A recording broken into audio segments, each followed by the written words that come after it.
"It wasn't my mother, sir," said the maid's son. The millionaire dropped his glass in shock. That night, in front of the assembled elite, everyone was ready to humiliate an innocent woman. But no one expected a poor boy to have the courage to stand up to the most powerful man in the room.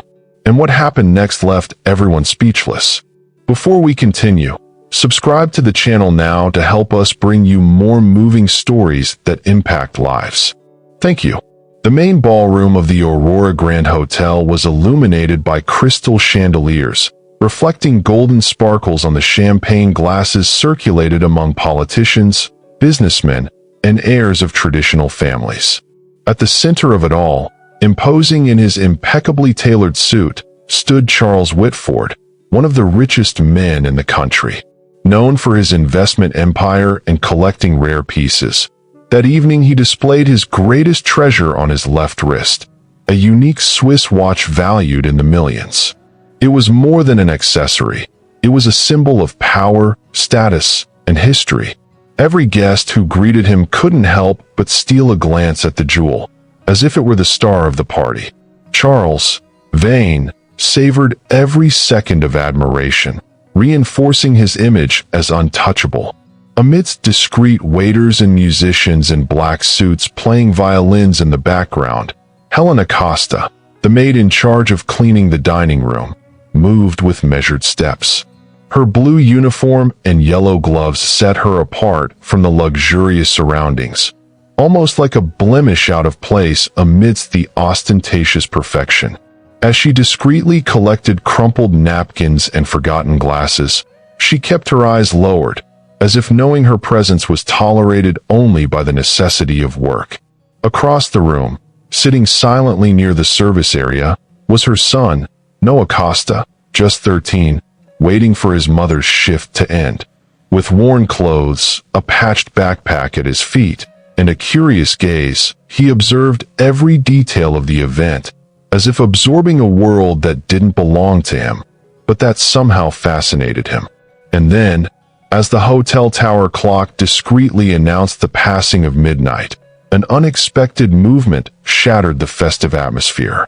Charles raised his hand to check the time and froze.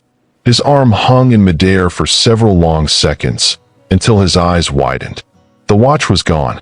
The silence wasn't immediate, but it spread like a wave. At first, only a few noticed the look of shock on the millionaire's face. Then, the news spread like wildfire. The watch was gone. The symbol of his wealth, the piece no amount of money could replace, had disappeared right in front of everyone. Charles felt his blood boil. In a matter of minutes, the glamorous night would turn into a merciless hunt for the culprit. The glow of the ballroom was swallowed by an almost palpable tension. Charles Whitford raised his deep, piercing voice, echoing throughout the marble-decorated hall. "No one leaves here until my watch is found." The black-clad security guards, strategically positioned at the doors, obeyed immediately, sealing each exit with firm gestures. The metallic clang of the locks reverberated in the hearts of the guests, transforming what had been an ostentatious ball into an atmosphere of suffocating suspicion. The music suddenly stopped, and the silence was mingled with nervous murmurs. The most influential, once proud and confident, now hid their hands in their pockets, as if fearing a search at any moment. The air of sophistication gave way to suspicious looks. Some guests, to alleviate their own fear, began to make insinuations. "Someone here doesn't belong here."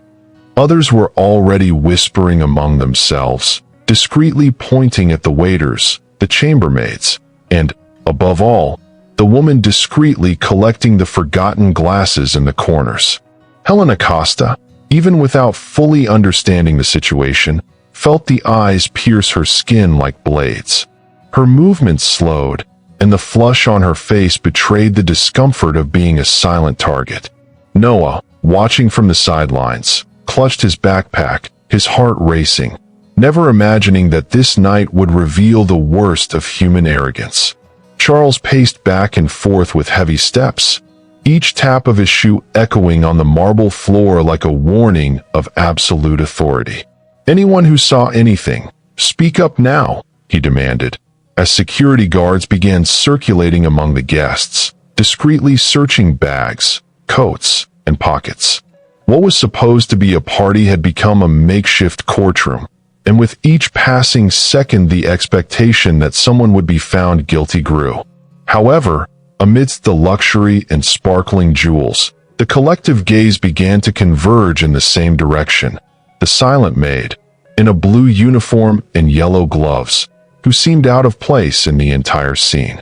Suspense hung in the air, ready to explode against Helena. A buzz began to fill the room, as if each guest wanted to rid themselves of their own shadow of suspicion. No one dared directly accuse the powerful present, so eyes began to search for the weakest link in the chain. And it didn't take long.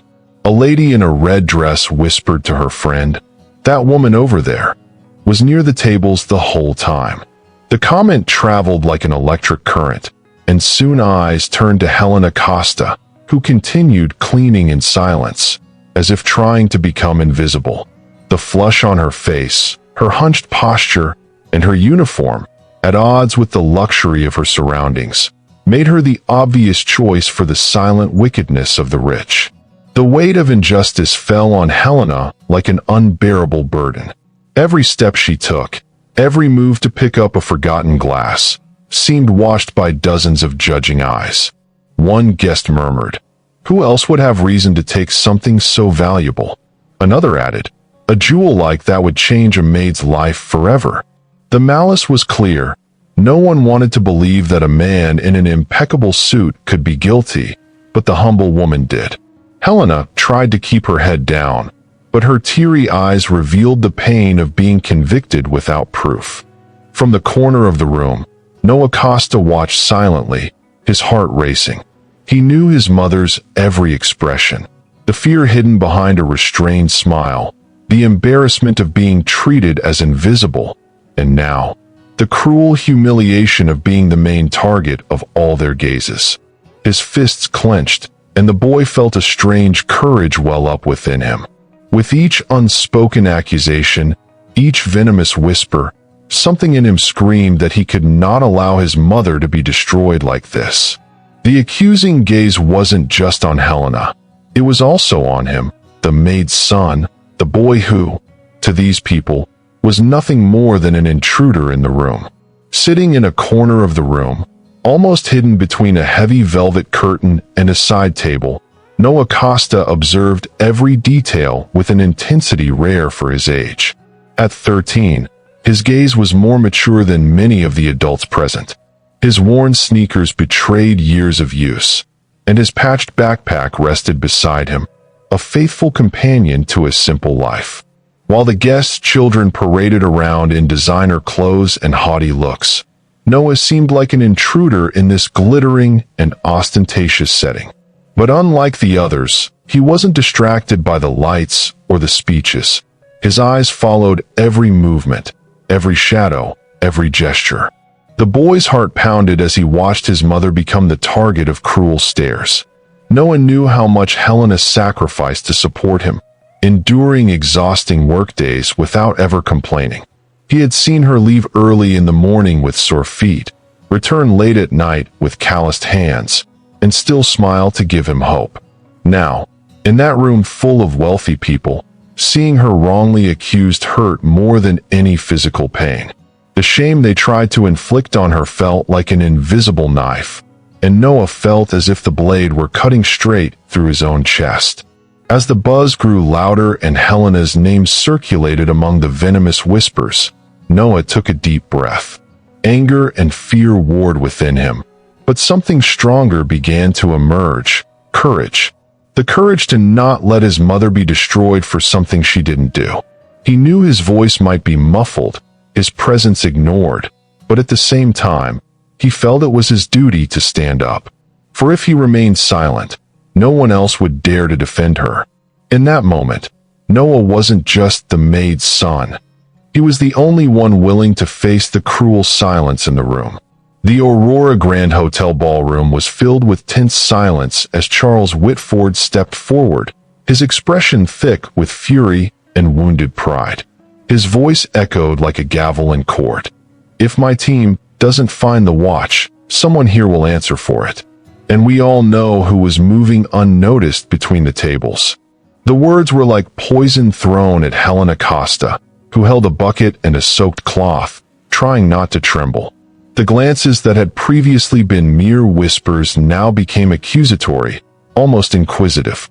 Charles, in his position of power, had turned the maid into a defendant in front of all the high society guests.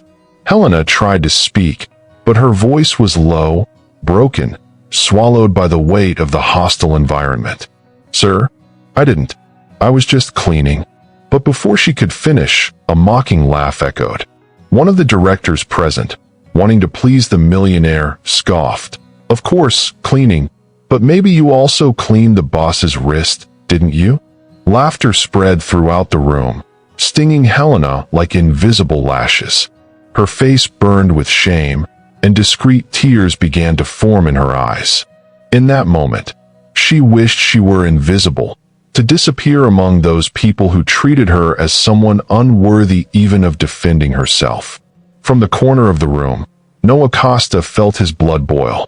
Seeing his mother, who had always been his strength, now humiliated in front of everyone, was unbearable.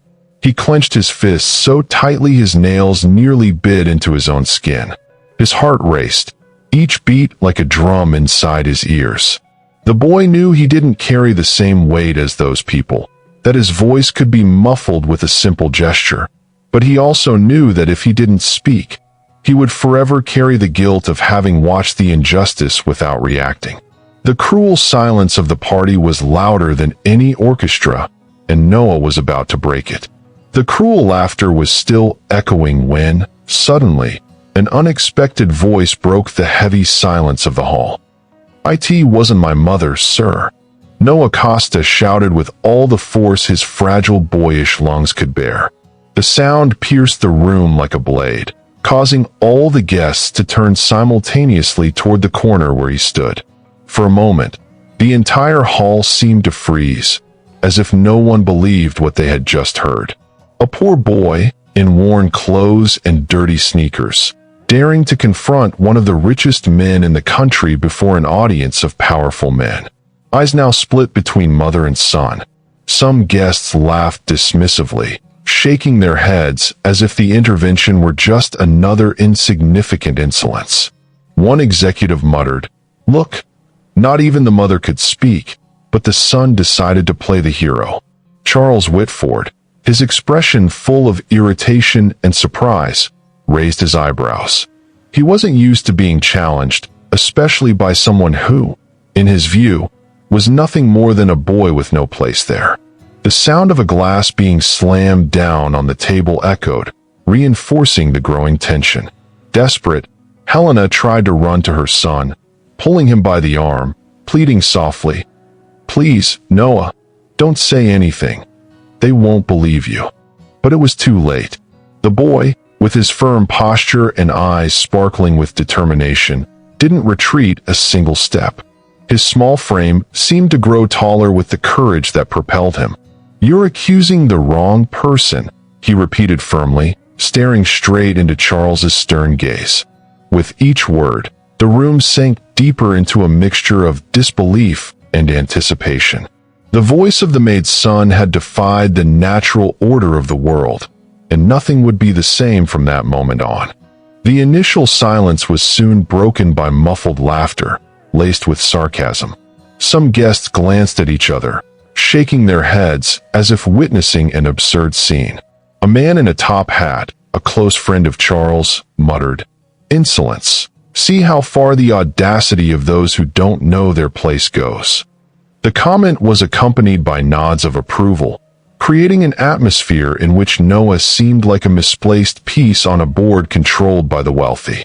The boy's courage was met not with admiration but with contempt, as if it were merely a childish act trying to steal attention among the elite. Charles Whitford, still stunned, let out a wry smile, laden with irony. "So, the maid's son wants to tell me what's right and what's wrong?" he said in a grave tone, his voice echoing throughout the room.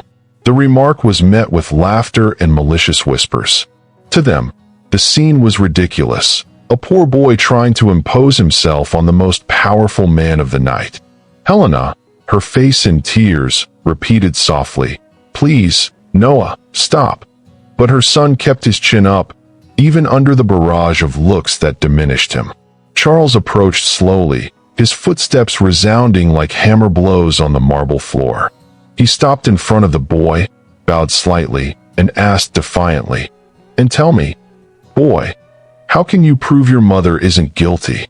What do you have but empty words?" The entire room stood expectantly, awaiting Noah's answer, some with mocking smiles, others with genuine curiosity. But everyone shared the same conviction. There was no way out for this boy. Suspicion hung like a foregone conclusion, and the maid's son was about to face the toughest test of his life. Noah took a deep breath, trying to control the tremor threatening his voice. His dark eyes, however, burned with a firmness unexpected for one so young. "I saw something you didn't," he said, staring directly into Charles Whitford's imposing gaze. The room erupted in murmurs, as if the mere idea that a poor boy could see past the lawyers, businessmen, and security guards was an insult. Charles raised his eyebrows, intrigued but still mocking, and crossed his arms. "Oh, really? Then show us, little genius," he quipped, drawing muffled chuckles from the guests who were enjoying the spectacle. The boy took a few steps forward, feeling every gaze weigh down like chains trying to hold him back. He pointed to the luxurious carpet that stretched to the ballroom's balcony. "There," he said with conviction. At first, no one understood. To many, it looked like just a discreet drink stain, common at parties. But Noah crouched down and ran his finger over the fabric, revealing the still wet trail. Those marks weren't here before. Someone spilled the glass on purpose to cover their movement, but they left a trail. It starts near the drinks table and ends on that balcony. The ballroom fell silent, every ear attentive to the words that, until seconds ago, would have been thoughtlessly scoffed at. Charles narrowed his eyes, his arrogance giving way to a hint of involuntary curiosity. He signaled for the security guards to follow the boy's lead. Two burly men hurriedly advanced to the balcony, parting the heavy velvet curtain and scanning the space. The metallic sound of something falling echoed, and when they lifted the object before everyone, the entire room held its breath. The $1 million watch gleamed in the light of the chandeliers. Helena's heart raced, tears flowed heavily, and for a moment it seemed the world had stopped. Noah, panting, stood, small in front of everyone, but with the posture of someone who had just shaken the empire of the wealthy. The entire hall was in suspense as the security guards lifted the clock into the golden light of the chandeliers. The gleam of the piece contrasted with the heavy silence that gripped the room. Charles Whitford, still in disbelief, approached slowly, his eyes fixed on his most prized possession. He held it in his hands as if rescuing a sacred relic, but his expression hardened. That didn't explain who had brought it there. "Who did this?" his voice roared, echoing through the hall and chilling the guests. It was impossible for the clock to have moved on its own, and everyone knew the answer was about to emerge in devastating fashion. It was then that a detail caught Noah's attention. Beside the balcony, on a leather armchair, lay a luxurious coat, hastily left. The boy walked over, ignoring the disbelieving looks, and pointed. "It's not my mother's, it's not any employee's. This coat was here before the commotion." The room erupted in murmurs when one of the security guards removed the coat and, upon searching it, found a hidden compartment inside. Inside, besides crumpled papers, was a gold chain and the empty watch case.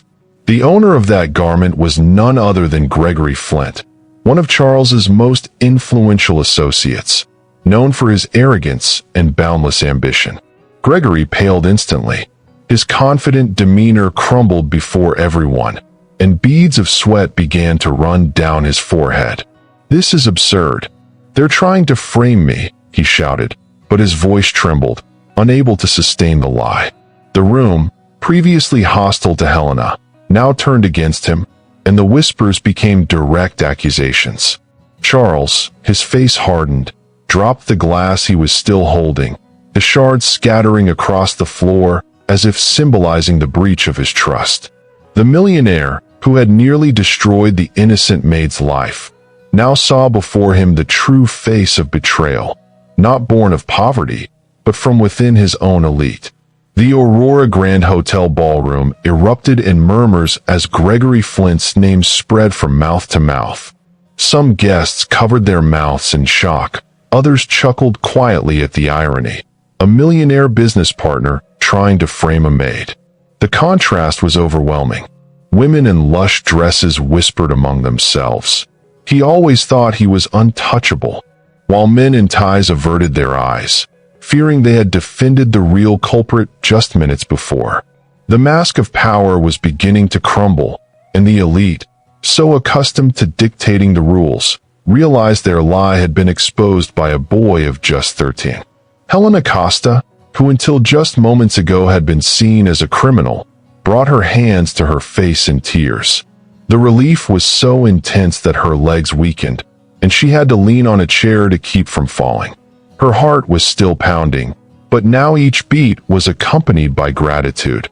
Her son had done what no one dared. Noah, at her side, simply squeezed his mother's hand firmly, his eyes full of courage, as if silently saying, "I promised I wouldn't let anyone humiliate you, Mom."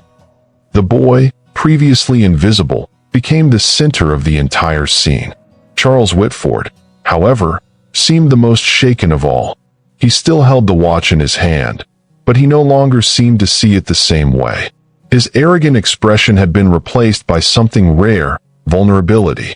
The sound of the glass breaking still echoed in his mind, a symbol of the mistake he had almost made.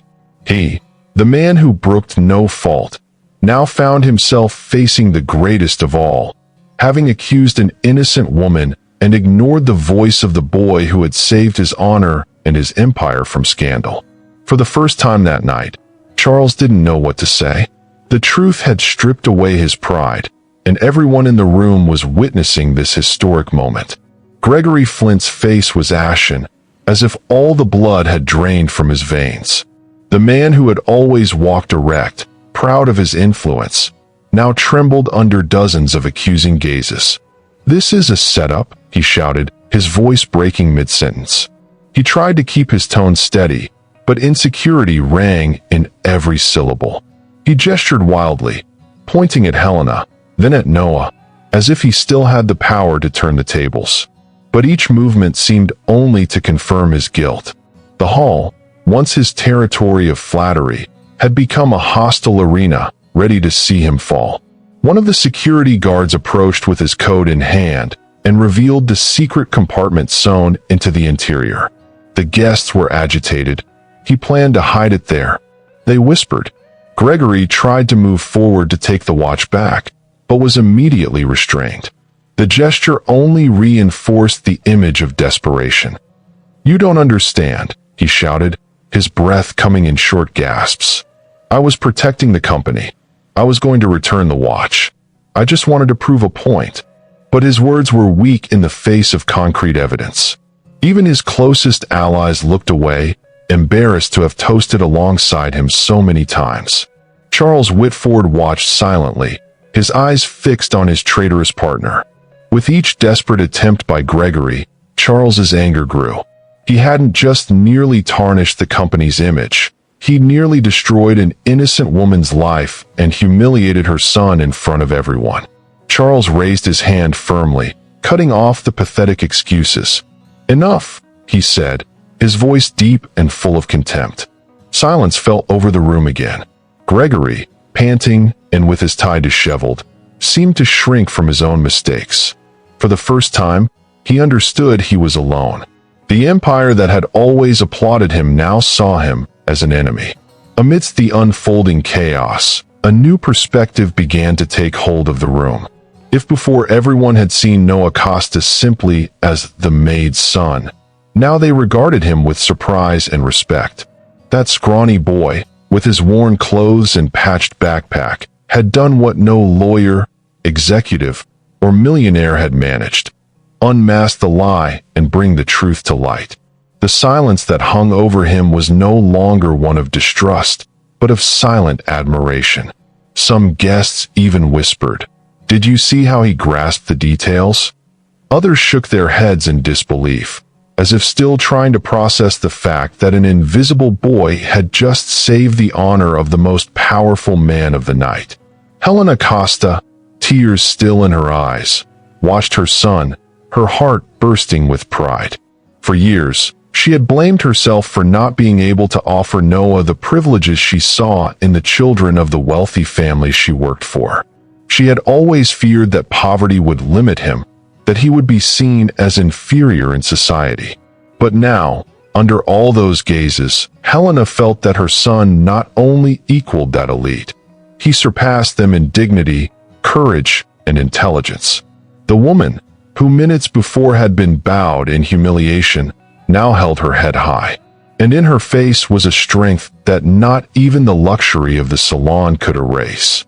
Charles Whitford, still clutching the recovered watch, looked at Noah and felt something he wasn't accustomed to: respect. The boy had no titles, no fortune, but he possessed something Charles himself had long ago lost: the courage to speak the truth, even when the whole world was against him. For a moment, the millionaire saw himself reflected in Noah's steady eyes and realized that wealth wasn't measured in money alone. That boy had achieved, in a few minutes, something billions couldn't buy: the genuine recognition of everyone around him. The hall, which minutes before had seemed like a noisy courtroom of accusations and cruel laughter, was now plunged into an almost sacred silence. No one dared move, as if every breath could shatter the historic moment unfolding before them. Crystal chandeliers glittered overhead, but the true spotlight fell on Noah Costa and Helena Costa, who stood side by side, steadfast before an audience that was finally beginning to truly see them. The contrast was stunning. The woman in a simple uniform and her son in worn clothes were now the protagonists amidst a crowd of expensive costumes and sparkling jewels. The guests, many of whom had laughed and jeered seconds before, now looked away in shame. The scene was impossible to ignore. That mother, humiliated and unjustly accused, remained standing thanks to her son's courage. And that boy, treated as if invisible, displayed a grandeur no aristocratic surname could offer. Even the musicians, who had long since stopped playing, held their instruments in silence, witnessing the transformation of a night of celebration into a landmark of justice. The silence was not empty. It was charged with respect, guilt, and reflection. Charles Whitford, at the center of it all, seemed smaller than ever, despite being the most powerful man present. With his watch in his hand and his glass shattered on the floor, he walked slowly until he was just a few steps away from Helena and Noah. His gaze, once arrogant and impenetrable, now revealed a mixture of shame and vulnerability. For the first time in many years, Charles found no easy words. The silence that filled the room no longer protected him. On the contrary, it pressed him to act. And everyone there knew that, faced with this invisible weight, the millionaire's mask was about to fall. Charles Whitford's eyes roamed the room, but no longer found the approval that had always accompanied him. The faces that had once applauded him now reflected judgment and silent contempt. Every second increased the weight of guilt on his shoulders, until he took a deep breath, trying to summon the courage that, ironically, had been lacking when facing the simplest truth. He walked over to Helena Costa, who still held her son's hand tightly, and stopped before them. His proud bearing, which had always commanded automatic respect, seemed smaller, weakened. The millionaire inclined his head slightly, a gesture no one had expected to witness. "I wronged you," Charles said, his deep voice now cracked with regret. The absolute silence of the hall echoed every word. "I accused an innocent woman, and ignored the courage of a boy who saw beyond all of us." The sentence pierced Helena's heart, and she could hardly believe what she was hearing. Some guests clutched their chests, stunned by the historic scene. The man who never admitted fault was, in front of everyone, publicly acknowledging his mistake. Noah, still firm, kept his gaze fixed on the millionaire, showing neither fear nor submission. For the first time, it was Charles who seemed small before him. The weight of those words transformed the atmosphere in the hall. Some began to applaud timidly. Others simply watched in silence, trying to absorb the night's turn of events. Helena, with tears streaming down her face, felt that no apology could erase the pain of humiliation, but the gesture represented something grand. The elite finally recognized the dignity she and her son had always possessed, even if the world insisted on denying it. Charles, still before them, lowered his gaze as if confessing not just a mistake, but a lifetime of arrogance. And in that moment, the balance of power seemed to balance for the first time. After a few seconds of charged silence, Charles Whitford looked up again. His eyes, previously cold and arrogant, now reflected something unusual, genuine respect. He moved closer to Noah Costa, leaning down to the boy's level, and said in a firm voice, "You have something none of my advisors or partners have shown tonight: courage and intelligence. I nearly lost everything by trusting the wrong people. But you, a 13-year-old boy, saw the truth no one wanted to see." The room hung in suspense on every word. It was like watching a king shed his crown before an unlikely youth. Charles took a deep breath and, before everyone, announced, "I will ensure this boy is never forgotten. From today on, Noah will have access to everything he needs to study, learn, and grow. I will personally fund his education at the best institutions, because talent cannot be buried by poverty." The announcement fell like a bombshell in the hall. Some guests immediately applauded, others murmured in shock, but everyone recognized the grandeur of this gesture. Helena clapped her hand to her mouth in disbelief. Her heart raced, not at the promise of wealth, but at the recognition her son, so often invisible, was finally receiving. Noah remained silent for a few seconds, digesting the words. He wasn't fooled by promises, but the sincerity in Charles's tone was unlike anything he'd ever heard. Squeezing his mother's hand firmly, he looked up at the millionaire and simply nodded, saying nothing. The simple gesture was enough to send shivers down the spines of those present. For the first time, it wasn't Charles who decided someone's fate. It was Noah who accepted or rejected the change that was coming. The boy who had entered that room as an intruder now left with the respect of the most powerful man and the recognition of all. The entire hall, which had previously been a stage for accusations, humiliation, and fear, was now transformed into a scene of applause and reverence. The guests, who had initially laughed and jeered, rose from their seats, some clapping timidly, others more intensely, until the sound spread like a wave of respect. Helena Costa, still stunned, felt tears roll freely down her face. It was the first time in her life that she was not ashamed to be among that elite, because it was not her humble condition that was on display, but the strength and dignity that she and her son carried. Noah Costa, standing beside his mother, took a deep breath as he looked around. He didn't need designer clothes or a powerful surname to stand out. That night, his courage had spoken louder than any fortune. Many in attendance approached, some touching his shoulder in a sign of respect, others murmuring words of admiration.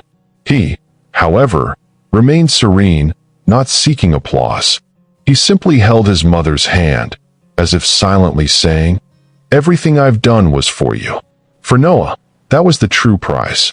Charles Whitford, still visibly shaken, walked to the makeshift stage in the center of the room. With his watch now strapped back to his wrist, he raised his hand toward the guests. "This night will not be remembered for what we lost, but for what we learned. And I have learned that true greatness lies not in money, but in courage and dignity." His eyes then turned to Helena and Noah, You have taught me a lesson I will never forget." Louder applause echoed, and the chandeliers reflected the scene as if the room itself were celebrating that moment. When mother and son left the hotel with their heads held high, they were no longer invisible. They were living symbols that even in the heart of injustice, justice can be born. If this story touched your heart, subscribe to the channel now, like, and share this video to help us bring you more moving stories that impact and transform lives. Thank you so much for your support.